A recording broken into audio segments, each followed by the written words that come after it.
Hello everyone. Today I'm going to replace the wireless module on my BS2000 Simply Safe security module. This is the base station.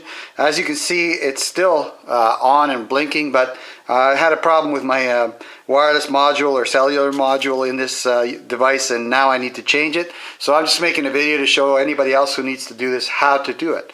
So first thing we need to do is take the batteries out from the bottom compartment. So you're going to need a Phillips screwdriver. So I'm going to use that.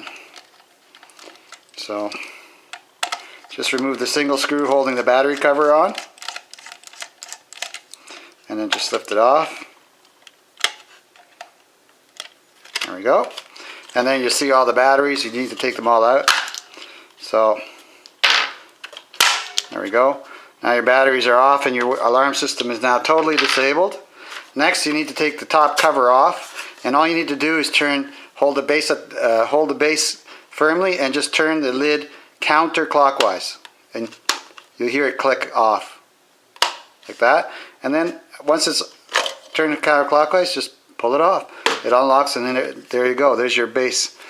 Alright, so next thing we need to do is change the wireless module, which is right there, and the wire needs to come out with it too. And if you can see, well, I'll zoom it in here. The wireless module is this board on top. Has a little antenna on it, and it has 3 screws holding it down. So we need to take out those 3 screws. Just put them aside, and note how tight they're in there. You don't need to over torque them to get this board off or put it on. Sorry, to put it back on. Just snug is fine. It's not like you're going to be putting it in a paint shaker or anything like that. It's just holding the board on. So there's the three screws on there. Let's take a look at the new card. Okay, so this is what we have.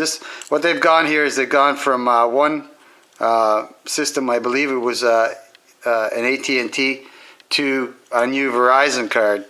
And as you can see, it's pretty well the same equipment, except there's no SIM card on this one. This one doesn't have one, doesn't need one either. So I'm just taking this module off.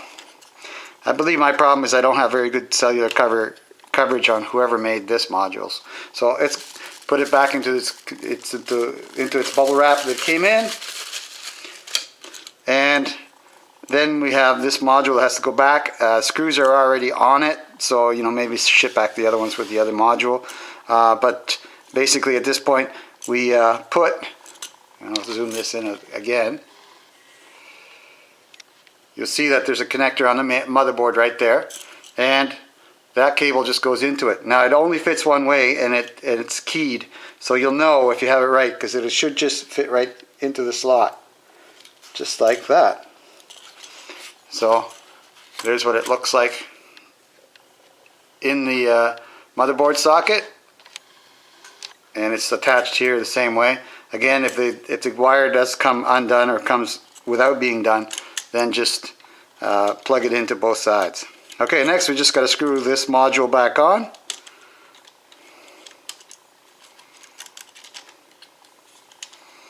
I prefer the screws weren't already mounted, actually. It makes life a little easier. Get the wire, make sure the wire's out of the way, and that's basically it right there. So let's screw each one down.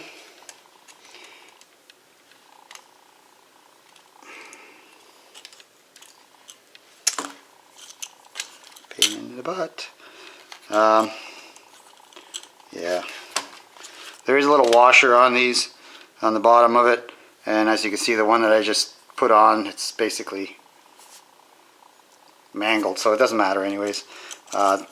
Again, just align the screws loosely,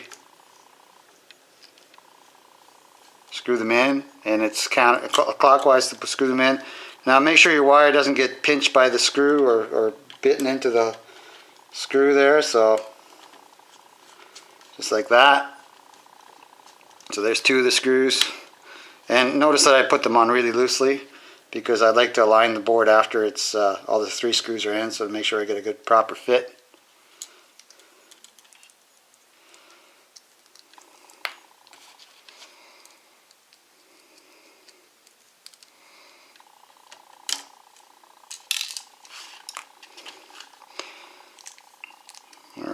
Sorry about this. I have a bit of a problem with that last screw. There we go. So 1, 2, 3. Screws are out of the way. I mean, wires are out of the way. They're not being pinched by any of the screws that are holding down the board. Then you can continue to finish screwing down the board. There we go. 1, 2, 3. All 3 screws are down. Board is on. We're ready to rock at this point. So next step, we're going to put the cover back onto it. And yes, there is a proper way and an improper way to do this. Okay, you see on the top of the cover it has a little notch. Well, you want that notch to go to the non-attached side of this cover. So if you look here, you'll see that there's a little cutout there. Well, that cutout needs to match that cutout. Okay, so I'll just put it on there correctly. And then once you have it on there, just twist it a little bit, about 1/10 of a turn clockwise, and it locks on. Alright, once you've got the cone back on, confirm that you have it correct by actually looking at the dimple here, and both should, basically half the dimple should meet with the other half on the USB port. So close it like that. Everything's good there. Next we've got to put the batteries in.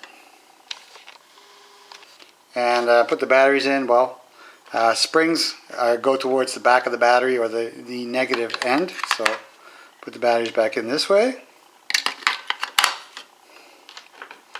And when you put the last one in, it will boot up into test mode, and you'll hear that.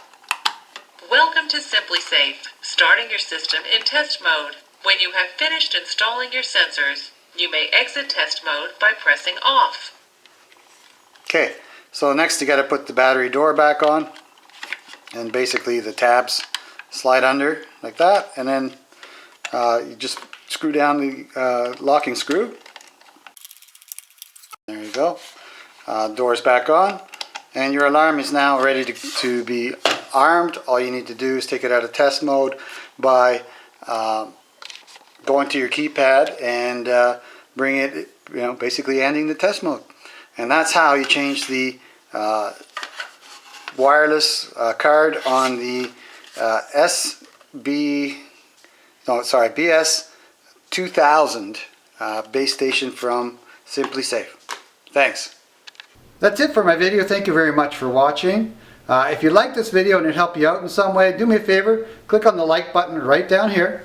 And if you wish to subscribe to my channel, just click on this link up here. And that should subscribe you to the Richard Lloyd channel, or Richard Lloyd USA channel. Okay, again, thank you very much for your time and watching.